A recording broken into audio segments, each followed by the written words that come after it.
النهارده كان يوم الافطار الجماعي لهالة ترافل، والسنه دي الفطار كان مختلف تماما عن اي سنه عدت، لان عيلتنا بتكبر يوم عن يوم. قعدة حلوة بالحبايب لما اتجمعوا كل مرة حد غير.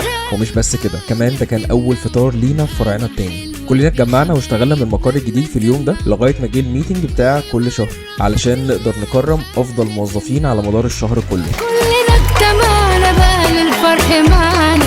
واكتر حد كان مميز هي شيماء سمير، لانها قدرت تفوز ب3 جوائز في شهر واحد، وده حاجه صعبه جدا عندنا ولكنها كانت قد التحدي.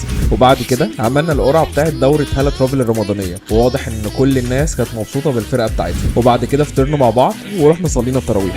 اكتر اكتر اكتر اكتر قد ما نقدر، اكتر اكتر اكتر اكتر قد ما. وبعد التراويح جه بقى اهم جزء في اليوم كله، وهو دوره هالة ترافل.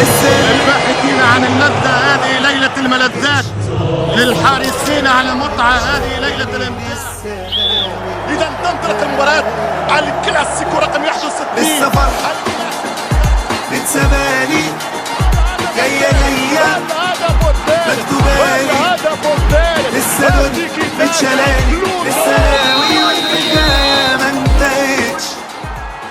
الماتشات كلها كانت حماسيه جدا، وما كانش فيه اكتر من الاعتراضات على التحكيم طول الماتش تقريبا. تعدش يا ملفت بس انت ما تهتش، اصلك مذهل مبهر موت، انا مين زي انا مذهل مدهش. بس في الاخر فازت الفرقه اللي تستحق انها تكسب وكسبت كاس هالة ترافل، وكان يوم جميل جدا، وكل سنه واحنا دايما مع بعض.